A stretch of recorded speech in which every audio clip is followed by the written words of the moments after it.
Why, hello everyone! Welcome back to Ultra Shark, and in this episode, we are starting off the biggest series our channel has ever had. This stupid notebook with the scary cat on the front might just seem pretty lame, but actually, it is my own Pokemon region. I have spent months now working on this, making all the Pokemon, the characters, please move the camera back, the characters, the gym leaders, the plot, the gimmick, the region, and I'm finally finished and we're gonna start filming. Today, we're going to talk about the starters. I spent the most amount of time working on the starters because I wanted them to be perfect. And no, don't ask in comments, I'm not making a game out of this. I know nothing about game design. I'm not even going to try to learn how to use RPG Maker. So, today, before we start, the name of the region and the games itself are the Iando region.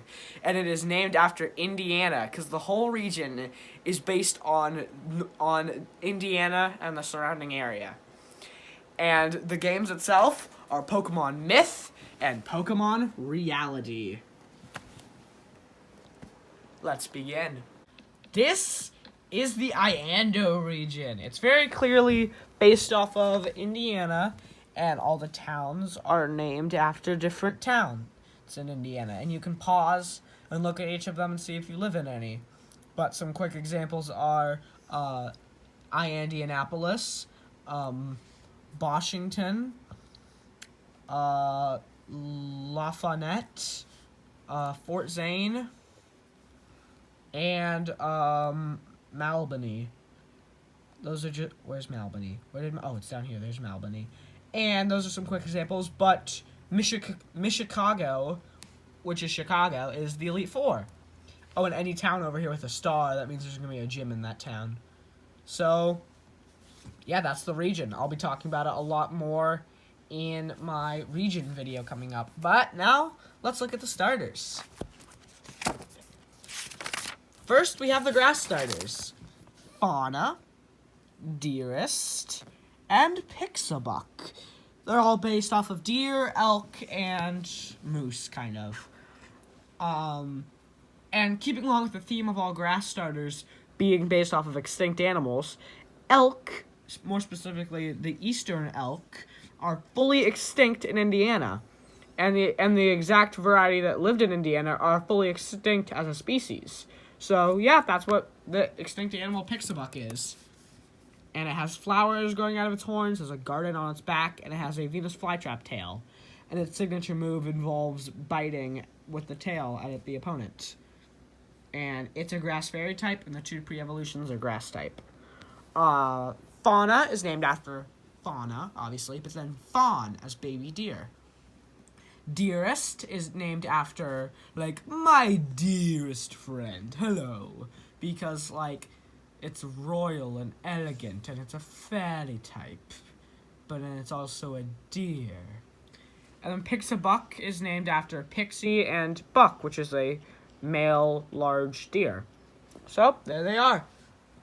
I like these a lot. They're very pog. But not as much as I like the fire starters. Spox, Flyfin, and Lucifalo, which are based off of oxes, cows, and bison. If I'm gonna have an Indiana-themed region, I have to have what are they called? Buffalo. And if I'm gonna have a buffalo, why not make it one of the starters? In keeping up with the theme of the Chinese zodiac, the ox is a part of the zodiac.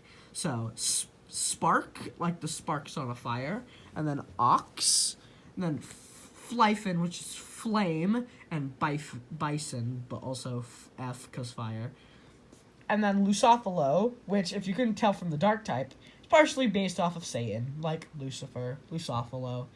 And the reason for this is because in the Midwest, Christianity is the main religion. Like, there's not that many other religions in this area. So if I'm gonna have an Indiana region, I have to have something partially based off of Christianity, which is why I have Lucifer cow.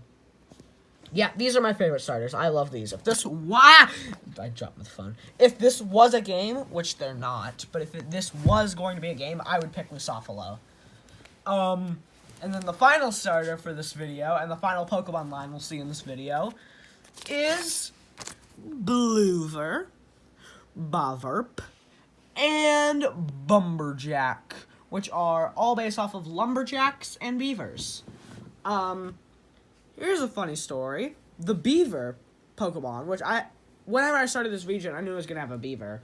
But the beaver was originally going to be the Pikachu clone. But as I got further into my development, I have 3 separate scrapped ideas for water starters. And after I sketched out after I sketched out Baverp to be a possible starter, I thought, oh, this is awesome. And so I made it into its own starter line and replaced the Pikachu clone with something you'll see in episode 4. I'm going to try to make this an almost daily series. It won't be daily because I'm not that good at things, but I'll try to make these as much as possible because I love these Pokemon. Bloover is named after blue, like water, and then beaver. Baverp, which is beaver and blurp, like the sound water makes. Like Piplup can be named after Pip and Plup, which are both water sounds. So Baverp. And then Bumberjack, which is obviously lumberjack, but then beaver. The names in this region aren't super well made. I'm not that good at making Pokemon names. But I love these Pokemon. They're all wearing little vests. And their big tooth that they have on their mouth can extend and retract at will. And at full length, it's like a foot long. And it's... The Pokedex entry would say, like, this is one of the sharpest blades in the Pokemon universe. Many ancient samurai from other regions would use these teeth to hone their weapon skills or whatever.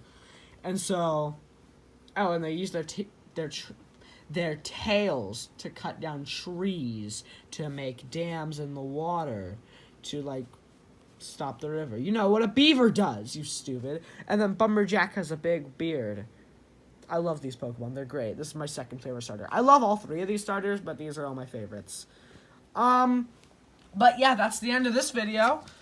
I will try to get episode 2 out as soon as possible. Probably tomorrow. I don't know. But thanks for watching. Keep calm, hate Corin. Goodbye.